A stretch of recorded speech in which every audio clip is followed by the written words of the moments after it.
This is basically an update to a presentation I gave in Carlisle before Christmas, where I had the benefit of hearing from our town police specialist in computer crime, Sergeant Carrie Baxter. And she gave me a couple of pointers about things to say. So the talk is going to be much more about what I would call the basic rules for protecting yourself, and less about what I love, which is the technical nitty-gritty of what these scams look like and how they work. So the purpose of this talk is very simple. It's to keep you from losing your money or your identity or your online existence. And I apologize for the fact that I have the typical winter post-nasal drip. So I'm going to talk about why we seniors are getting hit by so many scams and the fundamental rule for keeping yourself safe. Talk a bit about basic protection for your computer, and then how to avoid computer scams, telephone scams, and what to do if there's a problem. So let's dive right in. Folks, they're after us. $3 billion or more lost by seniors every year to scams. Other authorities say it could be 10 times higher because we seniors don't like to admit we've been fooled. And if we lose money, we don't tend to report the problem. If we don't lose money, we're happy to report the problem. And why are we the targets? Well, we have the money. Why did Willie Sutton rob banks? Because the money was there. And we are more trusting. We were raised in simpler times. You remember when you were raising your kids, you just let them go out and play. Would anybody do that now? Not many. A lot of seniors don't understand computers all that well because they weren't raised with them. When we were kids, computers were exotic, almost unknown items. Personal computers didn't exist until the 1980s, by which time most of us were pretty grown up. And we may be relying on others for our day-to-day help. I know that my wife would be in deep, deep trouble if I wasn't there to sort of help her every time she got a questionable email. She's better at it now, but there are still cases where she can't quite figure out what she's seeing. So here's the fundamental rule. And if you recognize this, then you are truly a senior like me. This is I, Claudius, from the 1970s, public television, and that's Herod telling his friend Claudius, "Trust no one, my friend, no one." That's the rule. On the internet or on your telephone, you can't trust anyone anymore. In other words, you have to treat every email, every text, every phone call, and every internet advertisement as guilty until proven innocent. God, that feels terrible, doesn't it? But that's what you have to do. And then if you want to, you can use your detective skills to separate the good guys from the bad guys. But if you don't want to do that, just assume it's bad. So here are the most common scams. And at the end of the presentation, I'll give you another 4 or 5. Phishing scams, fake invoice scams. There's a lot of them. Some come by email, some come by text, some come by phone. I want to save a special bit of the talk for elder abuse scams, because for seniors, those are actually the most serious issue as we age. So, first of all, if you have a home computer, and most of us do, make sure it's protected. You need to have anti-malware software on your computer. It's built in for Windows. If you have a Mac, go get some. There's free antiviruses available for Mac that are pretty effective. Macs are not immune. Don't let anyone tell you that. You need to have an ad blocker installed in your browser. And the reason for that is, as you'll see, many of the scams come in through fake advertisements. So if you don't have an ad blocker available for your browser, for example, it's very hard to put one in Apple's Safari browser. Use a different browser.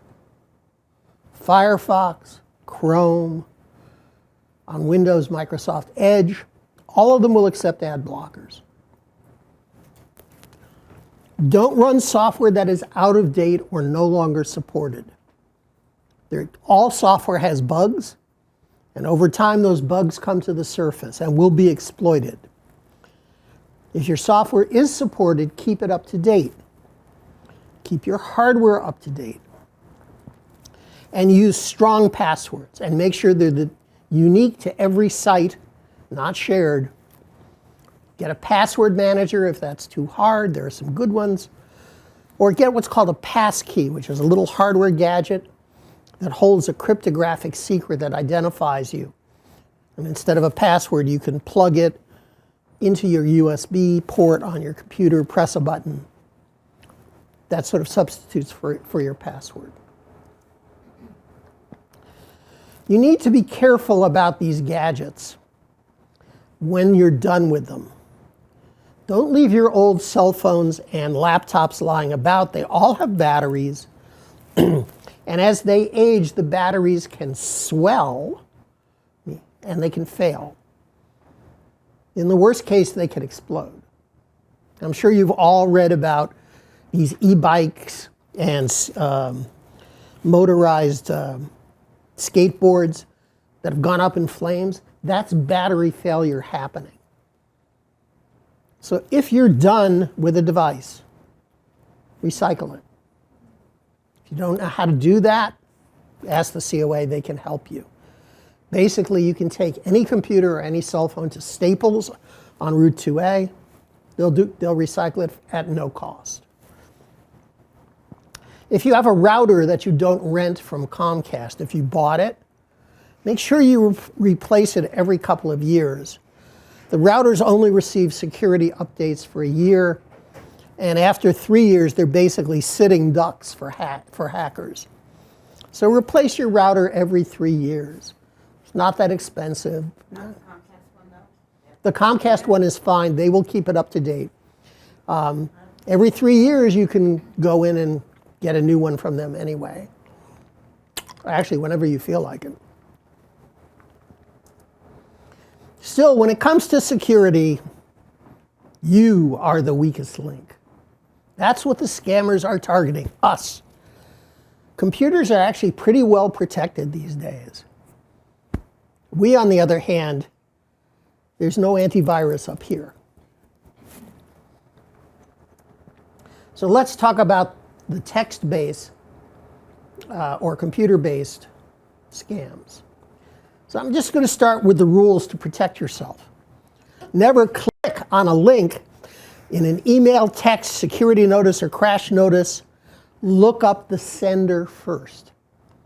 So if you get an email message from Comcast saying your account's been suspended, click here to verify, don't do that. Call Comcast. It's a pain, I know, but don't respond to the email message. Never call an 800 number that comes in an email, text, security notice, or crash notice. Look up the supposed sender again. All right? Basically, organizations like Microsoft or your antivirus vendor, if there's a crash, they don't give you an 800 number. If there's a problem with your credit card and they send you a notice, they won't give you an 800 number. They'll say, call us. Call the number on the back of your card. And finally, never provide personal or financial information to a stranger over the phone unless you've called them. There are a few exceptions, of course. You want to make a donation to a charity, you call their listed number, they'll accept your donation over the phone if you want to do that. Personally, I write a check. I feel it's safer. So what is a phishing scam? A phishing scam is an email that's been forged to look like a real message. So you get a message from Amazon or from Comcast or from your antivirus vendor or Bank of America that looks real and says you have to do something, click here. They're always fake. Companies don't send you messages with links to click on. Comcast phishing scams are the most common scam against local seniors, basically to steal their email accounts. So remember the rules. Don't click on a link, don't call an 800 number that's in one of these messages. So here's one that I got. Purports to be from Comcast. It says you've exceeded the maximum number of attempts for your password. We've disabled your user ID and password. Please click here to verify or unlock. Okay. If my account is suspended, how come I'm getting email on my Comcast account? Doesn't make sense. But if you don't think about it, you might click because it looks real. There's a giveaway, which is the link is in fact not a Comcast link. It's a shortcut, and you can't tell where it's going to go. And those are the kinds of giveaways that exist. But the simplest message is, if it seems to come from a business you work with, and it has a link, don't click on it. If it has an 800 number, don't call it. Instead, call the company directly. Now, related to that are these fake invoice scams. Maybe you've gotten these too. Comes from maybe McAfee. I've seen them come from the Geek Squad, which is the service arm of Staples, from Amazon. It claims that you've made a large purchase and it's been charged to your credit card, or that you owe money, or you authorized a large electronic transfer payment. I don't know if you use Zelle or Venmo. The email or text includes an 800 number to call or a link to click to discuss and dispute the transaction. The person at the other end will attempt to get your credit card information to supply a refund. The scam is they then have your credit card information and it's off to the races. So remember the rules. Don't click on a link, don't call an 800 number, etc. if it comes in an email or a text message. So here's one I got. You can tell that I'm as much a victim of these things as you are. It claims to be from McAfee, a well-known antivirus vendor, saying I've bought $400 worth of stuff. And there's a whole bunch of giveaways in this, not the least of which is I've never done business with McAfee. There's an 800 number to call, and it doesn't say which credit card I charge to. Doesn't have any numbers, doesn't even mention whether it's Visa or MasterCard or which bank it's from. And finally, one that really amused me, it's got an address at the bottom. The address is Microsoft's address, not McAfee's. McAfee's in Texas. This address says 1 Microsoft Way, Redmond, Washington. Like, huh? Oh, it also has terrible grammar and spelling mistakes. So, again, if you get an invoice that you don't recognize or understand, check with your credit card company. See if it's actually been charged to your credit card. Call the company that supposedly sent the message at the number you look up, not this number. Never click on a link. Never respond to an 800 number in a mail or text message. This one is one of the worst. You get what appears to be a full screen message saying, your computer is crashed, call this number for support.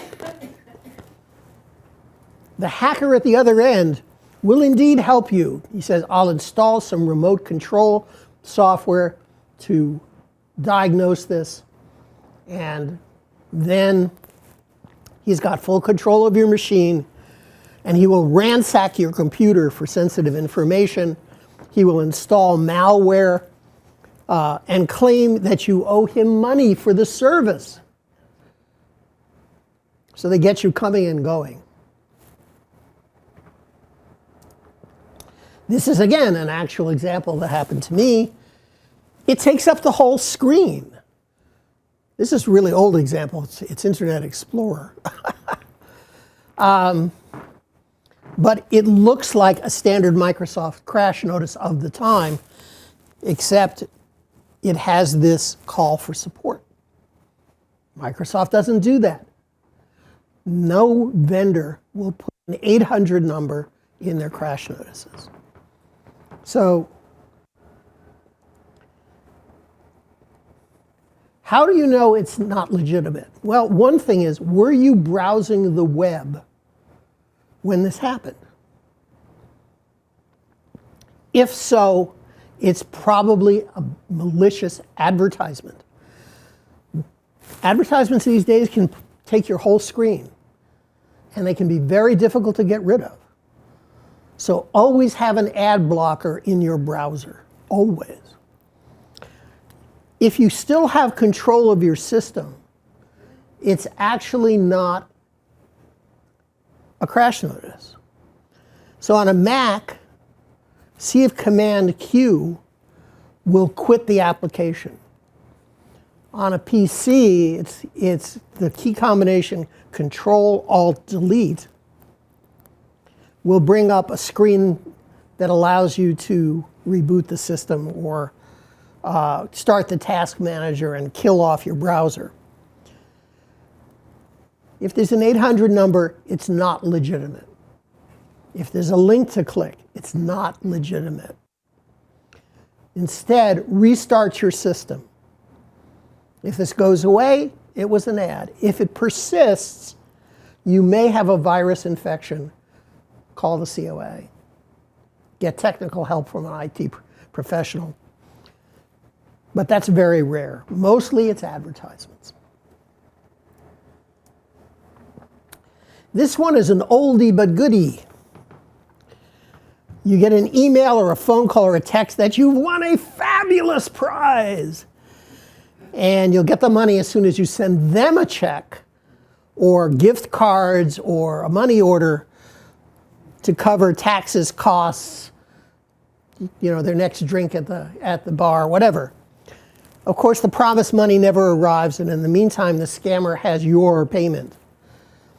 A variant is that you try and sell something on the web. You try and sell a used car, you try and sell an old piece of furniture.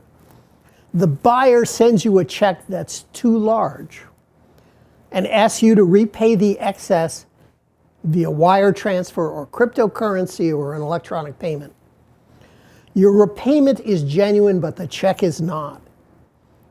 So here, just remember, if it sounds too good to be true, it is. Here's an actual example from a friend of mine. He was selling a really nice car privately, and the asking price was $26,000. This was during the pandemic when used car prices were very high, as you remember. This check came through with a request for a refund of the excess. It's made out for $35,100. And it looks like a real check. It really does. But why is a bookstore all about books? Buying a family sedan? Why is the amount too high? And the answer is the check looks genuine because it is. The checks were stolen from the business. And it can take as long as a week for the check to bounce. Banks don't process checks all that quickly. On the other hand, if you refund the money via an electronic payment, they've got your money immediately. So these scams all depend on the time difference between paper instruments, like checks, money orders, and electronic transfers. Bank wire, gift cards, or crypto. Paper instruments are 3 to 7 days to clear or reject. Electronic transfers happen instantly. If you have to spend money to get money, it's a scam. If the buyer-seller asks for payment in an anonymous, untraceable form, like a gift card or crypto, it's a scam.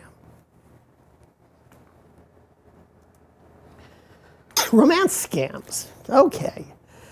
We may be old, but that does not mean that we do not seek out human companionship and friendship. And these cause the most significant financial losses, according to the Federal Trade Commission. The scammer creates a fake profile on Facebook or a dating site like Match, something aimed at seniors. The scammer starts an internet correspondence with you, requests gift cards or money for them or their children or for medical emergencies. So always be careful about people on the internet that you've never met in person. Always be careful if they won't do a Zoom call and show you their face. Beware anyone who claims to be overseas or in the military or doing volunteer work with a non-governmental organization in some war-torn land. And above all, never send money to someone you've never met in person. The average loss here is over $10,000. These are really, really bad. And why? Because we believe what people tell us. I remember those days.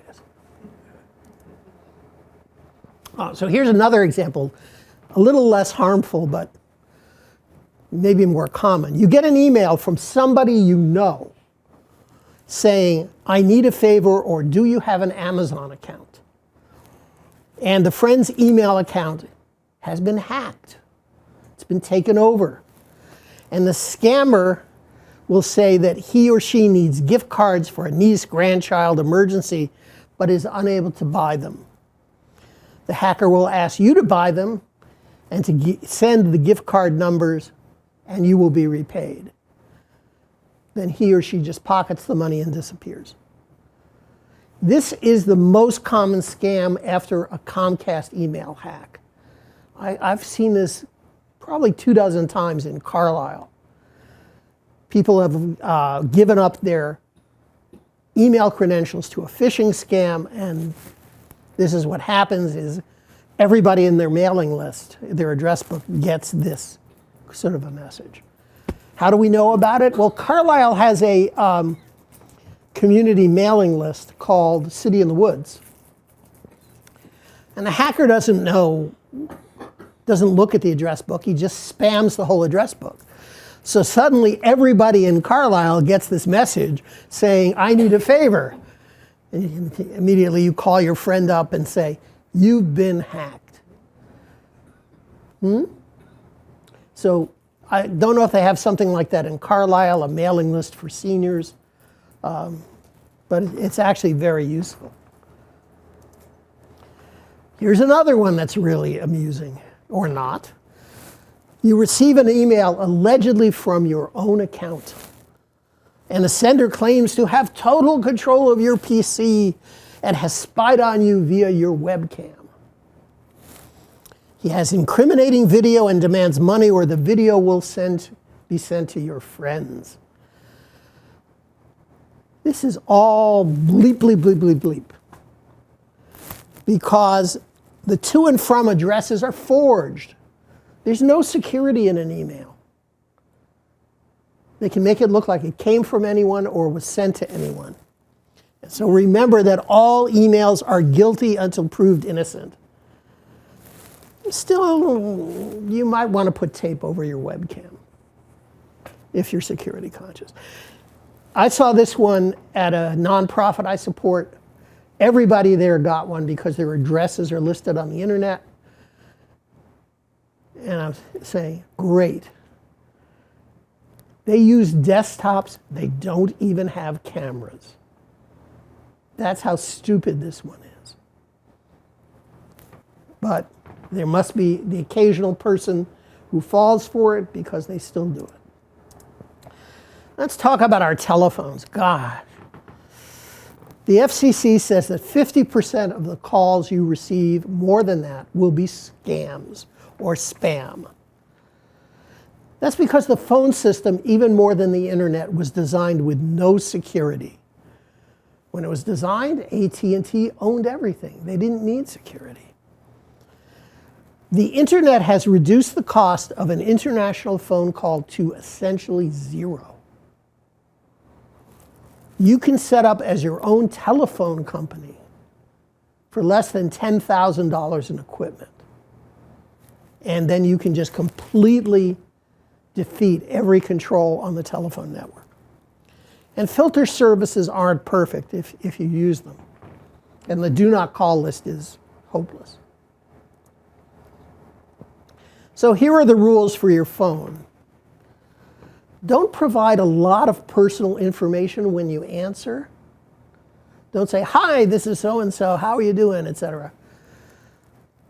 Because they're going to be able to capture your voice and use it to create fake messages later with artificial intelligence technology. We'll get to that. So stick with a terse hello. I actually just say yes. If the call is a taped message, hang up immediately. The only exception is if it's a reverse 911 call, trying to inform you of an emergency in town. If there is a noticeable delay before the other end responds, so you say hello and pause, pause, pause, pause, and suddenly you hear a click, hang up immediately. That's the delay for the system to notice that you actually responded and make a connection to the scammer who is probably somewhere overseas. And if the caller tries to stampede you into immediate action, hang up immediately. That is what most of these scams are about. They're trying to get you to do something without letting you think. And we'll talk about that in some of the specific scams. But if you are being stampeded by the caller or bullied by the caller, hang up immediately. For example, government imposter scams. The caller claims to be from the IRS, Medicare, Social Security, the FBI, the US Marshals. The caller may claim that you owe them money or you need to resolve a claim. They may even threaten you with arrest.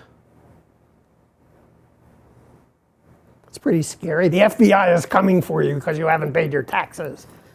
Again, they're trying to stampede you into not thinking it through. Or the caller may ask for personal information, such as your Medicare number or your Social Security number. So please remember that government agencies never do this. They never call you. They use snail mail. The Postal Service. Remember the Postal Service?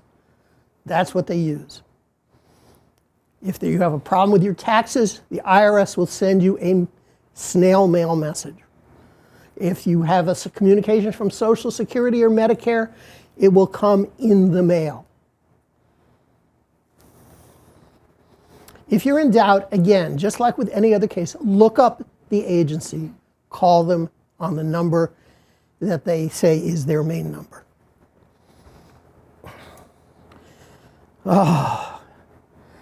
This one really bothers me.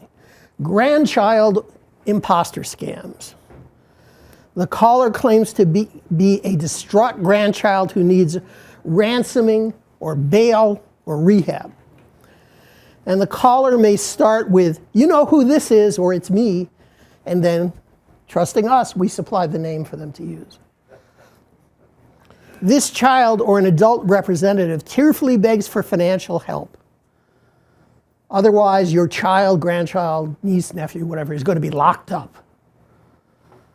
Well, if you start going down this path, they will try to collect the money immediately. They'll say, we are sending a representative to pick it up. Or buy the following gift cards and give me the number. The courier will just be a poor innocent Uber driver who's been told to go pick up a package and deliver it here. Don't believe it, ever. Instead, call the child's parents, call your relatives, verify what's going on. Never agree to provide funds via gift cards or an unknown courier. Never. I had this happen like twice in 2 days. Somebody called me up and it was, hello, this is your nephew. And it's like, wait a second. I have one nephew. He's 52 years old. I know his voice, and you are not it. Boom. But, or they called up and said, this is your grandchild. My grandchild, oldest grandchild, is 12. And his voice is still up here. Okay. So think and then verify. Here's another one that's very common. The caller is, these are fake charity scams. So you get a call claiming to be raising money for a worthy cause, like wounded vets, the local police. Lately it's been EMS and firefighters. And the caller tries to get a pledge plus a credit card information to back your pledge. And please remember the rules that you never give credit card information over the phone to a stranger. Instead, get the name of the charity or ask for information to be mailed to you. It never will be. Then you can look the charity up on a site like Charity Navigator, see if they're legitimate, decide whether you want to donate. But anybody who asks for money over the phone, whether it's for politics or charity or any other cause, the answer is no. Because 99 times out of 100, they're fake. I just got a call the other day from a political campaign asking for a contribution. I'm pretty sure it's legitimate because I've given to this cause before. And I said, no, send me mail. Period. So some more scams. And this one, they've gotten sort of progressively worse. This one is the most serious for us seniors. And it's elder financial abuse. So seniors who have entrusted their finances or daily lives to helpers are really vulnerable to financial abuse. Really. And there are all these headlines occasionally about caregivers stealing from their clients. 90% of these scams involve a family member or a friend. Isn't that horrible? Can't trust nobody these days. The trusted individuals will try to gain control of a senior's money, assets, and credit. And in order to use the funds the senior has, they may withhold required care. If the senior is disabled or has cognitive impairment, it happens to a bunch of us, the risks go up even more. So how can you prevent elder financial abuse? Well, one thing is, as you get older, try to simplify your finances. There will be fewer things to track. So deal with one financial institution. Have maybe no more than 2 credit cards. Try and avoid having lots of things to track. So for example, for my sister, who's in assisted living, I've arranged that almost all her bills are charged to her credit card. And that way she basically has one thing to check at the end of the month, which is her credit card. So she charges her Comcast account to that, she charges her cell phone to that, etc. Then try and put some checks and balances in the system. If you have to give a power of attorney because you can't really do your own finances, get a different person to be notified of questionable activity by your bank or credit card company. You can also find services that will track your investments and accounts and notify you if there's anything that's out of whack. If you're living alone, make sure that multiple people, different people, check in with you on a regular basis. Both for your own wellness, because we all need social contact, but also, again, to prevent one person from taking a dominant and abusive role in your life. If you're going to need a caregiver, get them only through a bonded agency or use a vetted assisted living or memory care facility. Don't just put a want ad on Craigslist. But wait, there's more. It just never ends. So you may have seen advertisements for reverse mortgages, which started out as a legitimate thing, but many of them are scams now. Funeral scams. People who claim, small amount of money now will secure an elaborate funeral for you. Cryptocurrency. Oh, stay away from crypto, please. Contractor scams. This is going on in Carlisle. People who claim they'll repair your roof, repair your sidewalk, do this, do that. They may start the work, they never finish it, and they walk away with your down payment or deposit. Again, the solution there is check with your friends and neighbors to get recommendations on things like contractors. And new scams are invented every day. I can't keep track of them all. If you think you've been victimized, first and foremost, notify the police. I'm sure the town of Concord has a specialist or even several specialists on the force who deal with computer crime. If you have actually lost money, you may also want to notify the FBI or the Federal Trade Commission or the Massachusetts Attorney General's office. Again, it can be very difficult to get your money back because if it's been done with a financial transfer, a wire transfer, or gift cards or things like that, it's gone. Yes? In Concord, they have one person that specializes in elder abuse and investigating elder abuse.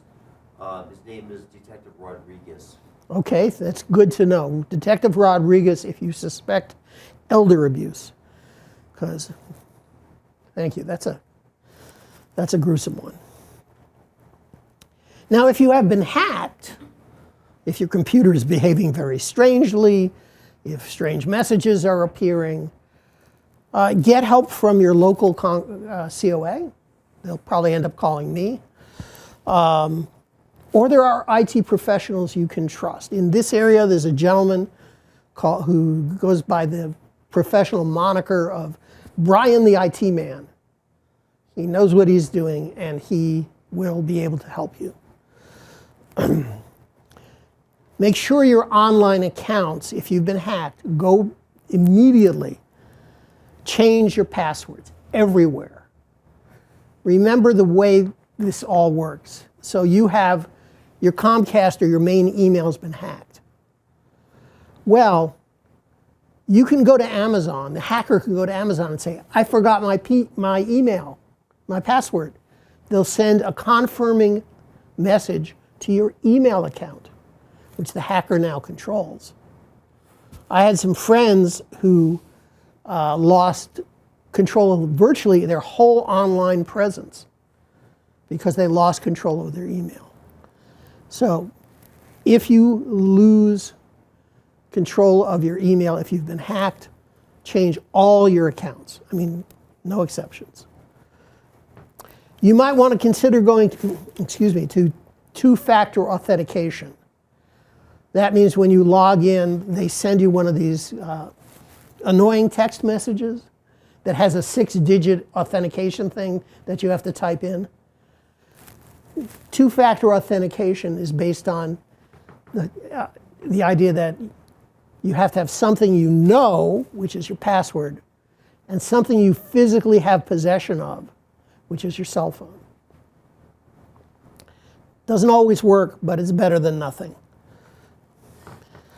You can also set up credit monitoring or credit freezes, and you should turn on fraud alerts at your financial institutions. Bank of America will do that.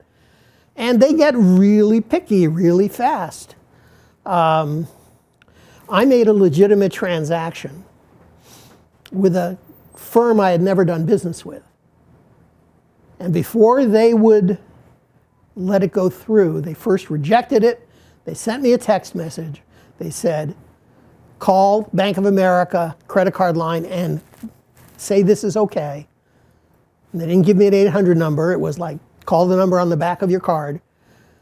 And then I could put the transaction through. So when you have fraud alerts on with your credit card or your bank and so forth, or Fidelity or Vanguard if you use them, they get pretty serious about it. I'm very pleased with what they do. So the summary is, just like Uncle Sam, the scammers want you. But actually they want your money, cash. And they already have information about you, lots of information, i.e., you're a senior, you have Medicare. We all have Medicare. You're online, you probably use Amazon. You're living here, you probably use Comcast. And if you have a social media presence, lots of information can be gotten from there. You know, the names of your children or your grandchildren, pictures, whatever. And they're endlessly inventive. The scam that is coming that scares the daylights out of me is using artificial intelligence to generate voices that are completely realistic. So if you have a web presence that includes video with audio of you, they're going to copy your voice and start calling people in your voice. Or they're going to call you in the voice of your relatives. It's going to be even worse than it used to be. You know, I'm responsible for a lot of the advances in technology, particularly very fast computers. And it's like, oh my God, what have I done? So all emails, texts, and web pages and phone calls are guilty until proved innocent. That's the basic rule. And if you don't want to bother to prove it, just say they're guilty. You're the only one who can save yourself from scams. The computer can't do it. I can't do it. The police can't do it. They're targeting us and the way we were raised and the way we behave. So in summary, trust no one. Don't accept attachments, applications, links, ads, calls, or texts, or apples from strangers. You'll be safer. Thank you.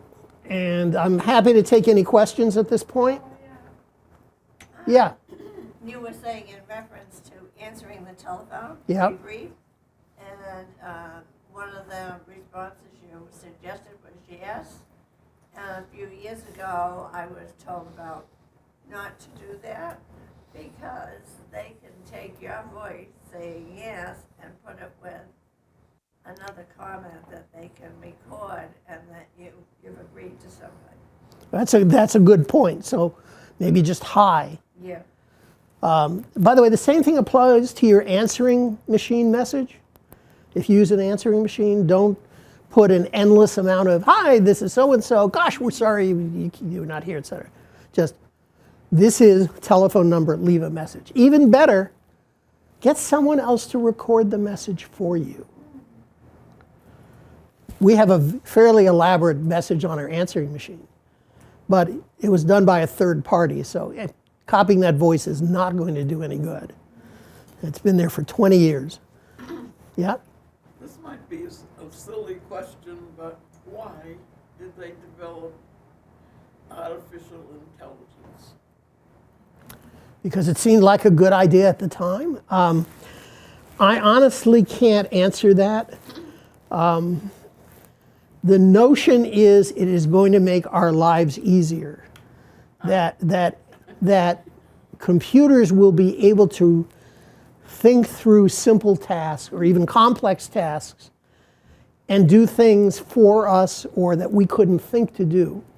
And there is one example where they fed a lot of information about certain viruses and into an AI model and then treatments.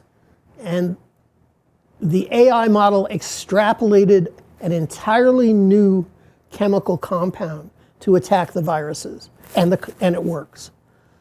So there are going to be new treatments for viruses that didn't have treatments before. So it has promise, but it also has terrible, terrible possibilities. And that's true of technology as a whole. Technology has no moral intent. It doesn't know ethics. We provide the intent. We have to apply the ethics. So the internet has many, many good things.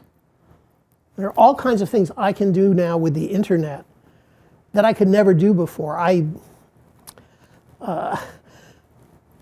put subtitles on old Japanese cartoons. Don't ask me why, I'm in my second childhood, I guess.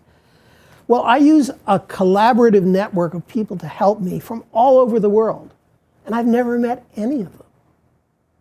There's one in Hong Kong, 3 in Japan, 1 in Portugal, 1 in Holland, some I don't even know where they are. And the internet makes that collaboration possible. But it also means that I am exposed to a far larger number of bad actors than would ever have been possible when it was just the telephone network and mail. So the internet is neither good nor bad. There are people who use it for good, and there are people who use it for bad. AI is the same. Question? A quick question on that ad blocker. Yeah? I ran into problems. I used it, and then it was blocking other messages that I needed for some strange reason. And Which ad blocker were you using? I'm not sure. Okay, I use an ad blocker called uBlock Origin. And it works on Firefox and Edge and quite a few other browsers. And it's very good about it. The main problem I have is that there are websites that can detect you're using an ad blocker, and they won't let you look at their content. But all the ad blockers allow you to put exceptions in that say, don't apply it to this site. So the problem is that most websites don't actually manage their own advertisements. They lease their space out to a third-party ad provider, and the third-party ad provider doesn't police who's using the ad space. They just accept all comers, and it's that. So I had a person in Carlisle who fell for a customer support scam because the ad was on Facebook. where you can't block ads because Facebook serves them itself. So it's like, well, that's why I don't use Facebook. What was the name of that block you just mentioned? You block Origin. Okay? You block, all one word, U-B-L-O-C-K. Origin. Okay? More questions? Any questions on the Zoom call? You can unmute and ask them. What trustworthy, not the ad blocker, but the scam blocker can you recommend? Well, there are no scam blockers per se. If you're talking about malware preventers, Yeah. there's a free one from a company called AVG, which is quite good. You know, A-V or A, A as in alpha, V as in Vera, G as in good. AVG. Now, free antivirus programs will pester you with advertisements for their products, not for arbitrary products. They'll, every now and then they'll put up a reminder, you can get more services from us for, $50. So if you're willing to put up with being, bothered by them, they actually work very well. You can look up antivirus products in Consumer Reports. They have an annual computer security issue, which is probably at the town library, might be here, I don't know. And they will tell you which free antivirus products work best in their view. But I recall AVG being at the top of the list for both Mac and PC. The Windows 10, Windows has a quite good built-in antivirus, a product called Windows Defender. So it's a little less urgent on Windows to get another one. But Macs have nothing. Macs, you really have to get one. So Max have what? Macs do not have any form of antivirus, and so you should get one if you have a Mac. Yeah, sorry. There's this reputation that they're more immune. They're not. And as a result, because they're getting more popular with seniors in particular, because they're easy to use, they're getting attacked more. So just take precautions with your Mac too. And above all, make sure it's up to date. I'll just mention that at the end of this year, all Macs prior to 2018 will no longer be supported by Apple. So if you have an older Mac, you'll no longer get security updates for it after November of 2024. So just be aware of that. They want you to buy a new one. My granddaughter gave me my Mac. Okay, I hope it's recent. All right, more questions on the Zoom call? I have a question. I'm wondering about the use of unsecured internet access. Like, for instance, you're on a trip for a week and you want access to your emails. Could you talk about that a little bit? Okay. The question was public access Wi-Fi, like the kind you find in a hotel. You should treat it with caution. It's not that your email connection will be insecure, because that's done with a secure protocol, particularly if you get it via web browser.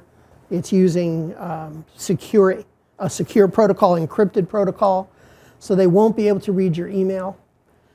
But that public Wi-Fi in the hotel is like a party line in the old days. Anybody remember party lines for telephones, except me. And in particular, everybody sees everybody. So it's possible for someone else to try and attack your computer. That's the real danger. I used to try public access Wi-Fi in the airport, and the security software would say, "You're under attack, disconnecting." So, okay. So that's what you have to be careful of. If you're worried about it, you can get a product called a virtual private network, VPN, which will make an encrypted connection somewhere else that is secure. But it's a pretty complicated thing for a senior to run. It's just a matter of being very cautious. Make sure your computer is up to date and fully secured. Or get yourself a tablet and use a tablet. It's really hard to attack an iPad. Yeah, because there's not much on it. And if it's just your email, that's fine. Another good solution for traveling is what's called a Chromebook. A Chromebook is a cheap laptop that will do nothing but run the Chrome web browser. It's got no software on it. It doesn't store anything locally. Basically, it gives you a web browser and you can go do your email or browse the web. That's what they give to school kids these days, so that the kids won't hack the school's equipment anymore. Basically, there's no software to change that's on it. It gets everything from the cloud. More questions? Because it is 11 o'clock and I don't want to keep people. Hi, this is Lai Chen. I have just a couple of quick questions. Sure.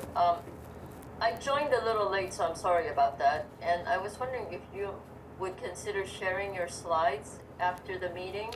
No problem. Willing, but that. And then I heard you say, do not share my credit card number over the phone with strangers. So I often worry about this, like when I'm calling an airline. But I initiate the call, so I call an airline and I have to pay. Right. And they ask for my credit card number. Yeah. So here's the person that I've just read my credit card number to. Right. That's okay. Again, that's one of those exceptions. You've made the call. You looked up the number. You know what you're trying to do.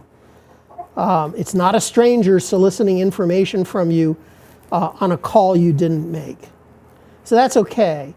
It's also okay to pay by credit card on the internet to a legitimate website like the airline or Amazon or something like that. But again, always make sure you're talking to or browsing what you intended to. So there are fake websites that are like one letter off from Amazon. amaz0n.com is a scam website. One typo and you're talking to scammers. My slides will be available, but also the whole talk has been recorded, and I assume the video will be put up somewhere. On YouTube. On YouTube. I will be a YouTube star. Oh, okay, thank you. Okay? All right. Yeah? On the cloud rather than on your local machine? I'm sorry, I couldn't hear you. You're breaking up. Is it safe to store data on the cloud rather than keeping it on your local machine? It is safe until the cloud provider gets hacked. And so some cloud services are really very safe, like Apple's iCloud. Apple had problems. You may remember scandals like 10 years ago of celebrities having their intimate photos leaked from iCloud. So Apple has fixed its issues and is now extremely security conscious with iCloud. There are vendors who provide backup services over the internet. Carbonite. That's fine. Microsoft's OneDrive is fine, and Google Drive is fine. All of these are offered by organizations that take security very, very seriously because they are being hacked all the time. One of the major banks said that they're subject to like 85 billion hacking attempts per year. So they have huge organizations devoted to computer security. On the other hand, I wouldn't trust anything to Twitter, now X, because they let all their safety people go. And goodness knows what happens with the information.